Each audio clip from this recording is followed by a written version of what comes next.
Hello everyone, welcome to my channel. I am Paniksha Bhardwaj.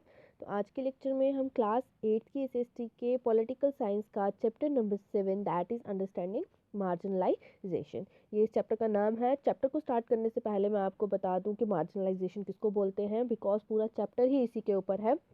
Marginalisation एक तरह का प्रोसेस होता है जिसमें एक ग्रुप ऑफ पीपल जो है उसको लेस इंपॉर्टेंट समझा जाता है या उसको लेस इंपॉर्टेंट माना जाता है। ठीक है, या आप बोल सकते हैं अनइम्पॉर्टेंट और पावरलेस, उसको हम बोलते हैं मार्जिनलाइजेशन। अब चैप्टर को स्टार्ट करने से पहले मैं आपको एक एग्जांपल दूं। ये होता है सर्कल। ठीक है, सबको पता है सर्कल। सर्कल के जो ये किनारा होता है इसको मार्जिन बोला जाता है। अब यहाँ पे भी कुछ लोग रह रहे हैं। ठीक है, जैसे हम अर्थ की बात करें तो अर्थ के सेंटर में भी कुछ होगा, उसके इर्द गिर्द में भी बहुत सारे लोग रह रहे हैं। ठीक है, अर्थ की बात कर लीजिए या फिर किसी भी एक एरिया की बात कर लीजिए, या हम इस सर्कल की ही बात कर रहे हैं तो इस सर्कल का एक सेंटर पॉइंट है ये, और इसके ये साथ में क्या है, मार्जिन है। अब जो ये सेंटर पे होगा इसको जो है वो ज़्यादा इंपॉर्टेंस दी जा रही होगी क्योंकि ये सेंटर में आ रहा है। लेकिन जो साइड पे होंगे ना उसको लेस इंपॉर्टेंट माना जाता है या लेस इंपॉर्टेंट समझा जाता है और इनके ऊपर कम ध्यान दिया जाता है। उसी को बोला जाता है मार्जिनलाइज्ड। अब आगे चैप्टर क्या बोल रहा है, what does it mean to be socially marginalised, मतलब जो सोसाइटी के अंदर मार्जिनलाइज लोग हैं उससे आप क्या समझते हैं या आप उससे क्या मतलब निकालते हैं। अभी हम वही देखेंगे। मार्जिनलाइज जो है वो क्या करता है, साइड्स या फिर फ्रिंजेस की जगह ले लेता है, यानी कि वो साइड पे आ जाता है या फिर उसको साइड पे रखा जाता है और वो ज़्यादा इंपॉर्टेंट नहीं समझा जाता है, वो ना ही सेंटर का एक पार्ट होता है, सेंटर पार्ट नहीं होता है, वो साइड पे आ जाता है, उसको हम बोलते हैं मार्जिनलाइज्ड। ये एक ऐसी चीज़ है जो कि आपने बहुत ज़्यादा प्रोबेबली अपनी क्लासरूम या फिर प्लेग्राउंड में एक्सपीरियंस किया होगा। यहाँ पे एग्जांपल के तौर पे आपको समझा रहे हैं। If you are not like most people in your class, मतलब बहुत सारे बच्चे होते हैं आपकी क्लास में और सभी बच्चे जो है वो अलग अलग होते हैं। कुछ गेम्स में इंटरेस्टेड होते हैं, कुछ म्यूजिक्स में इंटरेस्टेड होते हैं, कुछ फिल्म्स में इंटरेस्टेड होते हैं, कुछ खेलने में इंटरेस्टेड होते हैं, लेकिन आप जो हैं आप उन सबसे अलग हैं। तो यहाँ पे क्या बोला गया है कि कुछ बच्चे, जैसे कि एक टीम सेलेक्ट करनी है कि मतलब कोई गेम है, उस गेम के लिए एक टीम सेलेक्ट करनी है, लेकिन आपको उस गेम में या फिर उस चीज़ में इंटरेस्ट ही नहीं है। आपके सभी चीज़ आपको उनको पता होगा आपके टीचर्स को कि भाई ये तो इंटरेस्टेड ही नहीं है, इसका इंटरेस्ट किसी और चीज़ में, तो वो आपको पहले से ही साइड कर देंगे। जब वो आपको साइड करेंगे तो आप मार्जिनलाइज्ड हो जाओगे। ठीक है, ये आपको एक क्लासरूम के एग्जाम्पल के थ्रू समझाया है। जैसे कि क्लासरूम में होता है, सोशल इन्वायरमेंट में यानी कि सोसाइटी में भी वैसी चीज़ें देखने को मिलती है। जो ग्रुप ऑफ पीपल है या फिर कम्युनिटीज़ हैं वो भी, उनको भी एक्सपीरियंस दिया जाता है किसका, बीइंग एक्सक्लूडेड का, मतलब अलग समझा जाता है उनको। उनकी जो मार्जिनलाइजेशन है वो इसलिए होती है बिकॉज वो अलग लैंग्वेज बोलते हैं, अलग कस्टम्स को, रीति रिवाजों को फॉलो करते हैं, उनका धर्म अलग होता है किससे, मेजॉरिटी कम्युनिटी से। मैं आपको स्टार्टिंग से ही बताया है मैंने आपको मेजॉरिटी और मिनॉरिटी क्या होता है। मेजॉरिटी में वो लोग आते हैं जो कि बहुत ज़्यादा होते हैं, जैसे कि अब हम इंडिया की बात करें तो जो हिंदू रिलीजन है वो मेजॉरिटी में है क्योंकि यहाँ पे मैक्सिमम लोग जो वो हिंदू धर्म को फॉलो करते हैं। बाकी मिनॉरिटी में आ जाएंगे, जैसे मुस्लिम्स आ गए, सिख आ गए, क्रिश्चियंस आ गए, ये मिनॉरिटी में आ जाते हैं। मेजॉरिटी का मतलब ही होता है जहाँ पे ज़्यादा लोग हों और मिनॉरिटी का मतलब होता है जहाँ पे कम लोग हों। तो यहाँ पे क्या बोला जा रहा है, यहाँ पे यही चीज़ बोली जा रही है कि मार्जिनलाइजेशन जो है सोसाइटी के अंदर क्यों देखने को मिलती है, बिकॉज कुछ लोग जो है वो अलग भाषा बोलते हैं, उनका धर्म अलग होता है, वो अलग रीति रिवाजों को मानते हैं मेजॉरिटी कम्युनिटी से बिल्कुल अपोजिट में। They may also feel marginalise because they are poor, consider to be of low social status and viewed as being less human than others. तो उनको मार्जिनलाइज, वो अपने आप को मार्जिनलाइज इसलिए भी समझने लगते हैं बिकॉज वो गरीब हैं, उनके पास पैसा नहीं है, उनका स्टेटस जो है सोसाइटी के अंदर वो कम है, और उनको ह्यूमन बींग्स की तरह नहीं समझा जाता है, माना नहीं जाता भाई ये है नहीं है, एग्जिस्ट ही नहीं कर रहा। तो ठीक है, इसलिए वो क्या है, मार्जिनलाइज वो अपने आप को फील करने लगते हैं। कई बार जो मार्जिनलाइज ग्रुप्स हैं वो अपने आप को हॉस्टैलिटी एंड फियर, मतलब बहुत ही कम या फिर पिछड़े हुए या फिर बहुत डरे धमके से देखने को मिलेंगे। और ये जो डिफरेंसेस है या ये जो एक्सक्लूजन है वो बहुत सारी कम्युनिटीज़ को देखने को मिलता है बिकॉज उनके पास इतने ज़्यादा रिसोर्सेज नहीं होते कि वो उन रिसोर्सेज को एसेस कर पाए। रिसोर्सेज क्या होता है, रिसोर्सेज होता है वो सारी चीज़ें जो आप क्या करते हो अपने यूज़ के लिए, अपनी सेटिस्फेक्शन के लिए क्या करते हो, यूज़ करते हो।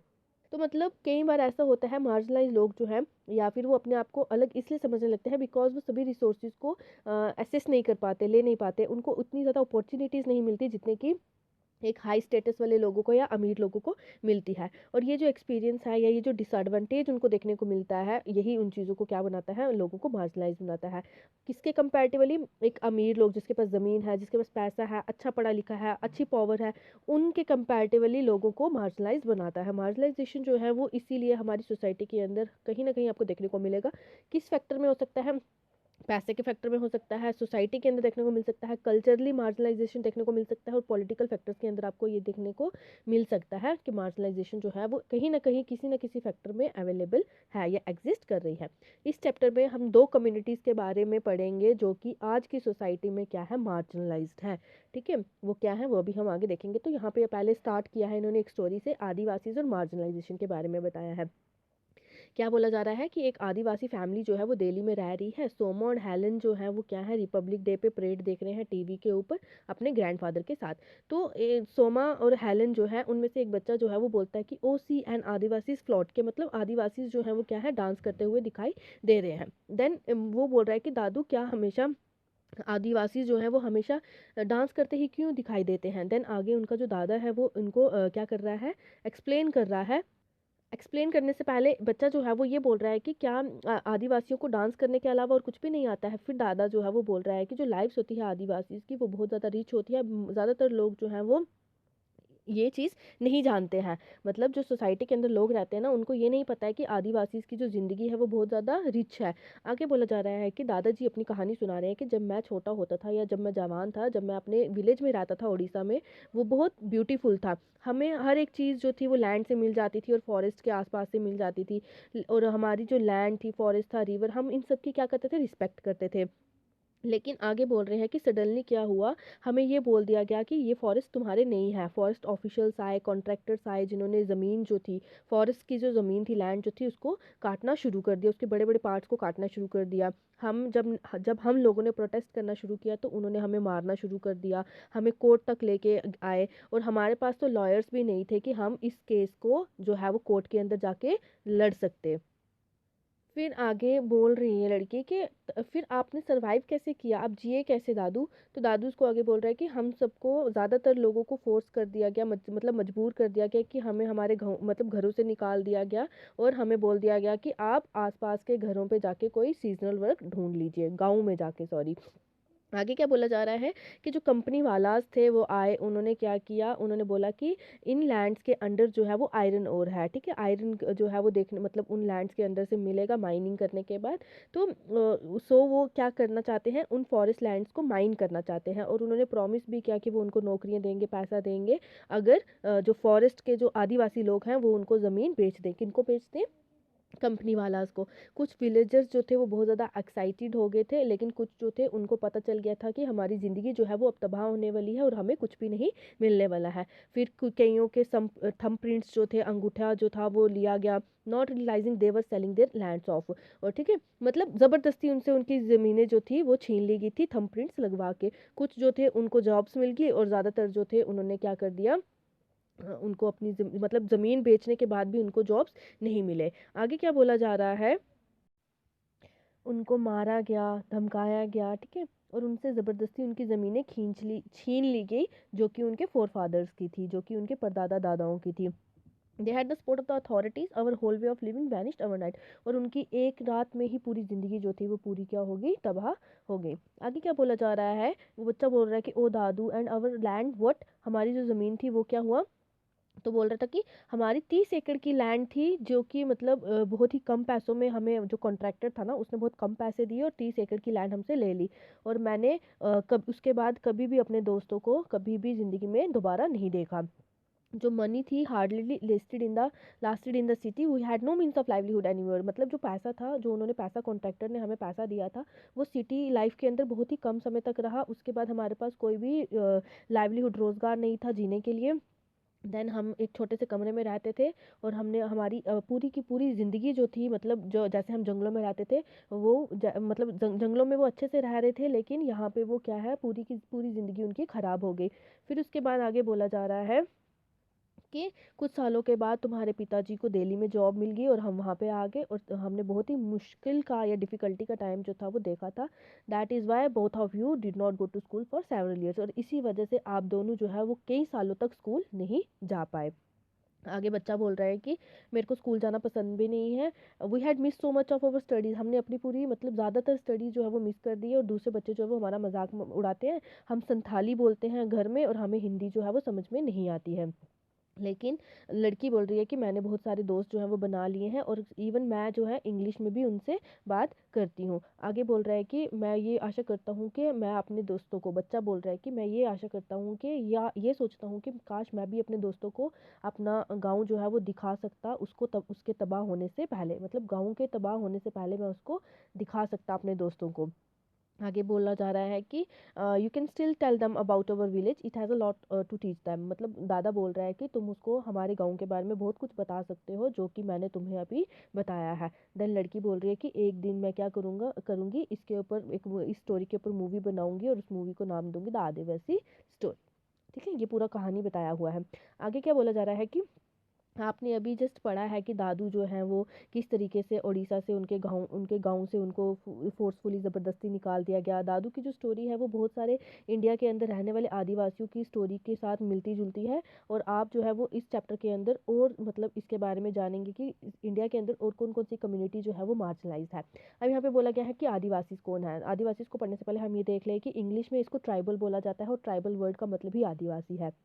अब ये जो टर्म है आदिवासी, इसका एक्चुअल में मतलब क्या है, ओरिजिनल इनहेबिटेंट्स, मतलब वहीं के रहने वाले।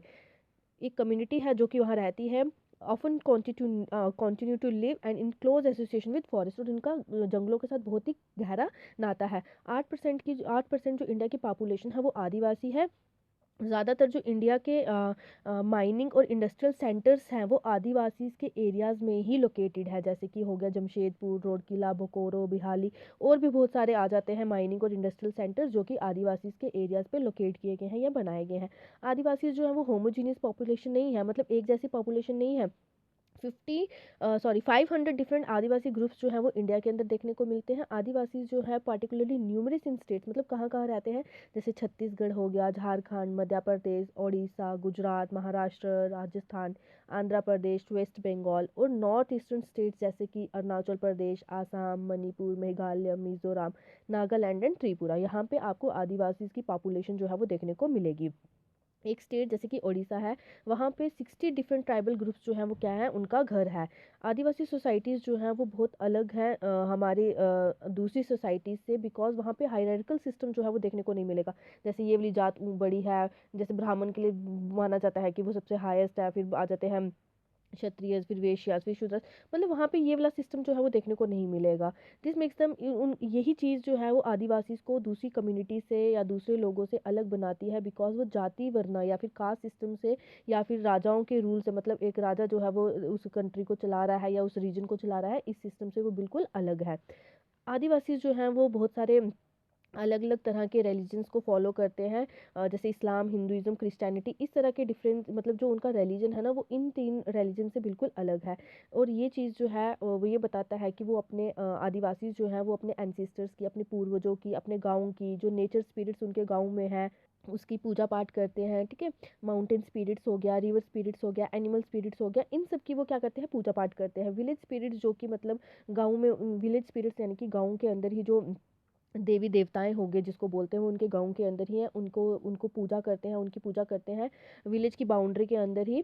उसके बाद क्या बोला जा रहा है, आदिवासी जो हैं वो डिफरेंट डिफरेंट रिलीजन्स के से इन्फ्लुएंस हुए हैं, जैसे कि शाक्ता हो गया, बुद्धिस्ट हो गया, वैष्णव, भक्ति, क्रिश्चियनिटी, सिमिलिटेजनली बोला गया है। साथ ही साथ में आदिवासी रिलीजन्स जो हैं वो अपने आप को इन्फ्लुएंस्ड करते हैं डोमिनेंट रिलीजन, मतलब एम्पायर के अंदर, रीजन के अंदर जितनी भी डोमिनेंट रिलीजन्स हैं, धर्म है, उनसे अपने आप को इन्फ्लुएंस करते हैं। आगे साथ में ये भी बोला जा रहा है कि जो एग्जांपल जैसे कि इन्होंने बताया है, Jagannath cult of Odisha and Shakti and tantric tradition in Bengal and Assam, मतलब ये एक तरह के क्या है, रिलीजन्स हैं, डोमिनेंट रिलीजन्स हैं। इन रिलीजन से आदिवासीज ने अपने आप को क्या किया है, मोटिवेट किया है। 19th सेंचुरी के टाइम पे नंबर ऑफ आदिवासीज जो थे उन्होंने क्रिश्चियनिटी में अपने आप को कन्वर्ट कर लिया था, बिकॉज उस समय पे ब्रिटिशर्स इंडिया में आए हुए थे, और ब्रिटिशर्स ने जो ये कन्वर्जन था, रिलीजन कन्वर्जन जो था वो करवाया था आदिवासियों का, जिसकी वजह से अब बहुत ज़्यादा पॉपुलेशन जो है, अगर आप अभी मॉडर्न अभी हिस्ट्री की बात करेंगे तो आधे से ज़्यादा लोग जो हैं वो क्रिश्चियनिटी को फॉलो कर रहे हैं। देन उसके बाद यहाँ पे दो पिक्चर्स सी बताई हुई हैं।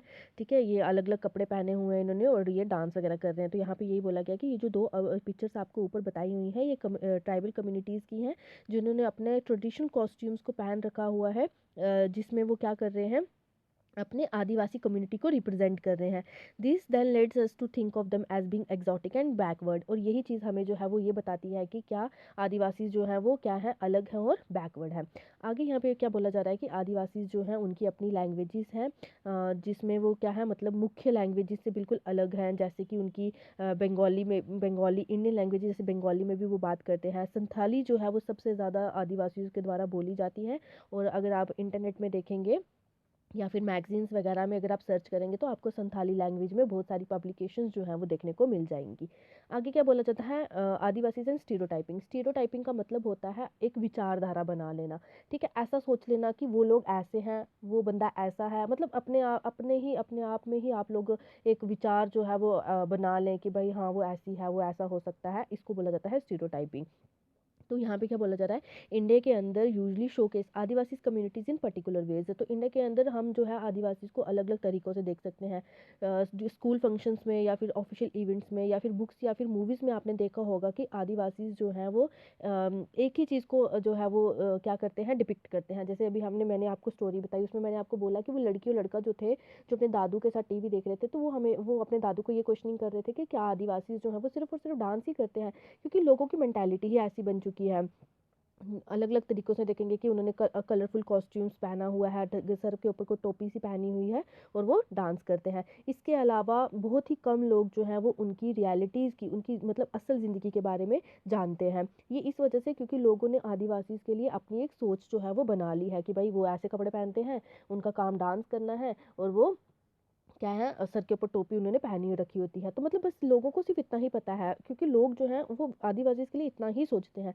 लेकिन ये चीज़ जो है वो गलत है। लोग जो हैं इस चीज़ को गलत मानते, इसी चीज़ की वजह से लोग जो है वो आदिवासी को अलग और पिछड़े हुए, और क्या बोल सकते हैं, पहले जैसे जैसे मतलब पहले लोग रहते थे आदिवासी वैसा मानते हैं। Often Adivasis are blamed for the lack of advancement as they are believe to be resistant to change और न्यू आइडियाज़। उन लोगों का ये भी मानना है कि आदिवासी जो हैं वो मतलब किसी भी तरह की एडवांसमेंट नहीं कर सकते, और ना ही वो अपने आइडियाज़ को या फिर अपने अंदर बदलाव लाना चाहते हैं। आपने क्लास 6 की बुक में भी पढ़ा होगा कि किस तरह से स्टीरियोटाइपिंग जो है वो डिफरेंट डिफरेंट लोगों की ज़िंदगी में मतलब लोग जो थे वो स्टीरियोटाइपिंग की वजह से इस तरह के ग्रुप्स को क्या कर रहे थे, डिस्क्रिमिनेट कर रहे थे। अब आगे आता है आदिवासी से उनकी डेवलपमेंट कैसे हुई। तो आपने जैसे हिस्ट्री की टेक्स्ट बुक में भी पढ़ा होगा कि फॉरेस्ट जो है वो किस तरीके से मतलब एक इम्पॉर्टेंट रोल प्ले कर रहे हैं पूरी राज्य के अंदर और इंडिया को अंदर सिविलाइजेशन को सेटल करने में। जैसे मेटल ओर्स हो गया, मेटल ओर्स कहाँ से मिलते हैं आपको, अंडर फॉरेस्ट, या फिर माइनिंग करने के बाद फॉरेस्ट एरिया के अंदर वहाँ जाओगे, माइनिंग करोगे तो वहाँ से आपको मेटल्स जो हैं वो देखने को मिलेंगे। जैसे आयरन हो गया, कॉपर हो गया, गोल्ड और सिल्वर हो गया, कोल एंड डायमंड्स हो गया, इनवैल्यूएबल टिम्बर लकड़ी होगी, मेडिसिनल हर्ब्स हो गए, एनिमल प्रोडक्ट्स जैसे कि वैक्स, लैक, हनी, लैक से क्या बनाते हैं, चूड़ी बनाई जाती है। और एनिमल्स खुद भी, एलिफेंट्स हो गया, मेन स्टे ऑफ इम्पेरियल आर्मीज, मतलब ये सारी चीज़ें जो है वो एक आप फॉरेस्ट से ही मिलती हैं। और ये सारी चीज़ें जो है वो कंट्री की इकॉनमी को, कंट्री की डेवलपमेंट को क्या करती है, बढ़ावा देती हैं। और ये सारी की सारी चीज़ें कहाँ से आती हैं, जंगलों से ही आती है। इसके अलावा बहुत सारी ज़िंदगी जो है वो डिपेंड करती है फॉरेस्ट के ऊपर, ठीक है। जैसे कि जो फॉरेस्ट में से जो नदियाँ निकलती हैं वो बहुत सारा नदियों को रिचार्ज करती हैं। अब ये तो और ज़्यादा क्लियर मतलब नदियाँ जो है, नदियों का पानी जो है वो क्लियर भी होने लगा है, और वो पानी जो है वो हमारी ज़िंदगी के लिए कितना ज़्यादा क्या है, इम्पॉर्टेंट है, हवा भी और पानी भी। और ये सारी चीज़ें हमें कहाँ से मिलती है, फॉरेस्ट से ही मिलती हैं, क्योंकि हवा फॉरेस्ट होंगे तभी तो हमें अच्छे से ऑक्सीजन मिल पाएगा। फॉरेस्ट जो है वो कंट्री के बहुत सारे पार्ट को क्या करते हैं, कवर करते हैं। 19 सेंचुरी से पहले पहले, मतलब 19 सेंचुरी के बाद जो है ब्रिटिशर्स आ गए थे, उससे पहले पहले जो हमारी कंट्री थी वो बहुत सारे मेजर पार्ट में, मतलब जो ज़्यादातर कंट्री का पार्ट था वो फॉरेस्ट से ही कवर था। लेकिन आदिवासी जो थे, लेकिन ही आदिवासी जो थे वो क्या थे, उनको उन फॉरेस्ट की बहुत ज़्यादा नॉलेज भी थी, और ज़्यादातर एरिया जो था वो फॉरेस्ट आदिवासी के कंट्रोल के अंडर ही था 19 सेंचुरी के पहले पहले। इसका ये मतलब नहीं था कि बहुत सारा जो एरिया है या स्टेट है या फिर एम्पायर जो है वो आदिवासी उसके ऊपर रूल करते थे। इसका ये मतलब था कि आदिवासी जो थे वो रूलर्स, वो हेल्प कर रहे थे किनको, किंग्स वगैरह को, क्योंकि आदिवासी जो थे वो पूरी तरह से डिपेंडेंट थे उन फॉरेस्ट रिसोर्सेज के ऊपर। तो इससे ये पता चलता है कि आदिवासी अगर आप आज के टाइम पे देखेंगे तो आदिवासी आज के टाइम पे मार्जिनल और पावरलेस कम्युनिटी बन चुकी है। लेकिन अगर प्री कॉलोनियल वर्ल्ड को देखें, मतलब जब ब्रिटिशर्स नहीं आए हुए थे या ब्रिटिशर्स के आने से पहले का अगर आप वर्ल्ड का टाइम देखें, तो ये क्या थे, traditionally ranged Hunter gatherers and nomads and lived bye shifting agriculture and also cultivating in one place. तो ये क्या थे, हंटर गैदरर्स के नाम से भी जाना जाते थे, नोमैड्स जो कि एक जगह से दूसरी जगह पे जाते हैं, और ये शिफ्टिंग कल्टिवेशन के ऊपर क्या थे, पूरी तरह से डिपेंडेंट थे। और कई बार ये एक ही जगह पे क्या करते थे, कल्टीवेशन करते थे। शिफ्टिंग कल्टीवेशन के बारे में या शिफ्टिंग एग्रीकल्चर के बारे में मैं आपको पहले भी बता चुकी हूँ, तो इसको हम डिस्कस नहीं करेंगे। इसके अलावा 200 साल तक आदिवासी जो थे वो, इसके बाद से क्या हुआ, 200 साल के बाद आदिवासीज को फोर्स किया गया, ठीक है, इकोनॉमिक चेंजेस आए, उनको फॉरेस्ट पॉलिसीज बनाई गई, पॉलिटिकल फोर्स के द्वारा, स्टेट और प्राइवेट इंडस्ट्रीज़ के द्वारा, मतलब जो पॉलिटिकल फोर्स किया गया था स्टेट और प्राइवेट इंडस्ट्रीज़ के द्वारा, उसमें आदिवासीज को मतलब मजबूर किया गया कि वो यहाँ से माइग्रेट कर दें और वो प्लांटेशंस में जाके काम करे, कंस्ट्रक्शन साइट्स में मजदूरों की तरह काम करे, इंडस्ट्रीज़ के अंदर, और साथ ही साथ में डोमेस्टिक वर्क्स लोगों के घरों में जाके काम करे। और पहली बार हिस्ट्री में ये हुआ था कि आदिवासीज़ के ऊपर उनका कोई भी कंट्रोल नहीं रहा था, ठीक है। तो यहाँ पे आगे क्या बोला जा रहा है, 1830s के ऑनवर्ड्स आदिवासी जो थे झारखंड के और उसके आसपास के एरिया के, बहुत सारे आदिवासी जो थे उन्होंने इंडिया के और वर्ल्ड में प्लांटेशंस की तरह काम करना शुरू कर दिया। प्लांटेशंस के बारे में मैं बता दूं, मतलब एक बहुत बड़ा एरिया होता है, उस एरिया के अंदर सिर्फ एक ही क्रॉप जो है वो ग्रो की जाती है। जैसे आपने टी प्लांटेशन का सुना होगा, कॉफ़ी प्लांटेशन का सुना होगा, बनाना प्लांटेशन का सुना होगा। तो यहाँ पे ये बोला जा रहा है कि 1830 के ऑनवर्ड से आदिवासी जो थे झारखंड के और उसके आसपास के एरिया के, उनको मतलब मजबूर कर दिया गया कि वो यहाँ से माइग्रेट करके चले जाएँ इंडिया के दूसरी रीजन्स में या फिर वर्ल्ड में चले जाएँ जहाँ पे वो प्लांटेशन करें, जैसे कि मॉरिशियस चले गए, कैराबीन चले गए, ऑस्ट्रेलिया में भी चले गए। यहाँ का पॉपुलेशन कम था, इसलिए यहाँ पे इंडिया से लोगों को, मजदूरों को लेके जाया गया, फार्मर्स को, ताकि वो वहाँ जाके क्या कर सके, प्लांटेशन कर सके। इंडिया की जो टी इंडस्ट्री थी वो पॉसिबल कैसे हो पाई, बिकॉज ऑफ के लेबर जो थे उनको असम में भेजा गया। Today there are 70 lakh Adivasi in Assam alone. अगर आप असम की ही बात करेंगे तो अगर आज के टाइम पे अगर आप असम की बात करेंगे तो 70 लाख आदिवासी जो थे वो सिर्फ और सिर्फ अकेले कहाँ पे हैं, आपके असम में ही है। ये स्टोरी जो है माइग्रेशन की, full of extreme hardship, torture, heartbreak and death. अभी तो उनके जो आगे जो उनके मतलब जनरेशन होगी वो तो अच्छे खासे से वहाँ जी रही होगी, लेकिन जिस टाइम पे ये लोग वहाँ पे गए थे, शिफ्ट हुए थे, माइग्रेट हुए थे, तो उस समय पे इनको बहुत सारी मुश्किलातों का, टॉर्चर का, हार्टब्रेक का, इवन लोगों को डेथ का भी सामना करना पड़ा। फॉर एग्जाम्पल 19th सेंचुरी की अगर आप बात करेंगे, सिर्फ और सिर्फ 5 लाख आदिवासी जो थे वो क्या हो गए थे, had parish in this migration, मतलब उनकी डेथ हो गई थी माइग्रेशंस की वजह से। ये सॉन्ग यहाँ पे एक छोटी सी स्टोरी सी बताई हुई है, इसको आप पढ़ लीजिएगा। ये जो है ये उन लोगों के ऊपर है जो लोग माइग्रेट हुए थे और जो लोग असम के अंदर इस रियलिटी को फेस कर रहे थे। आगे क्या बोला जा रहा है, यहाँ पे आपको एक पिक्चर सी शो की हुई है, एक इमेज शो की हुई है। ये पिक्चर जो है या फोटो जो है किस चीज़ को बता रहा है, कि ये एक फ़ोटो है नियमगर हिल लोकेटेड, जो कि कालाहंडी डिस्ट्रिक्ट जो है उड़ीसा की, वहाँ पे लोकेटेड है। यानी कि उड़ीसा के अंदर एक डिस्ट्रिक्ट है जिसका नाम है कालाहंडी, और वहाँ पे नियामागिरी हिल जो है वहाँ पे लोकेट है। ये जो एरिया है ये इनहेबिटेड था किसके, डोंगरिया कॉन्स जो थी वो एक आदिवासी कम्युनिटी थी, वहाँ पे वो रहती थी, कहाँ पे, नियामागिरी हिल में। अब ये जो नियामगिरी हिल थी ये एक सेक्रेड माउंटेन है इस कम्युनिटी का, मतलब ये जो अभी हमने कम्युनिटी के बारे में पढ़ा ना, डोंगरिया कॉन्स, ये जो कम्युनिटी है, आदिवासी कम्युनिटी है जो है, वो इस नियामगिरी माउंटेन को या हिल को बहुत ही ज़्यादा पवित्र मानती है। जो है अल्मुनियम कंपनी जो है वो प्लान कर रही है कि वो यहाँ पे माइनिंग करेगी और यहाँ से अल्मुनियम को क्या करेगी, एक्सट्रैक्ट करेगी, और यहाँ पे एक रिफाइनरी भी बनाएगी, ठीक है, जिसकी वजह से बहुत इस आदिवासी कम्युनिटी को यहाँ से डिस्प्लेस करना पड़ा, यानी कि यहाँ से जाना पड़ा। They have strongly resisted this propose development. मतलब ये जो आदिवासी कम्युनिटी थी, डोनगारिया कौन्स जो कम्युनिटी थी, इन्होंने इस चीज़ को, मतलब इस प्रपोजल को अपोज किया।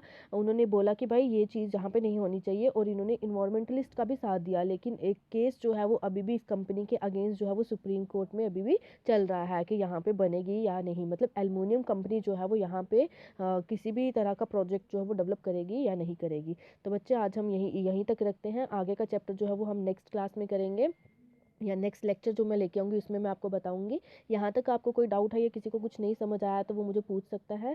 वीडियो अच्छा लगा हो तो लाइक करिएगा, चैनल को सब्सक्राइब करिएगा, एंड अपने दोस्तों के साथ शेयर करना मत भूलिएगा। Thank you and have a good day.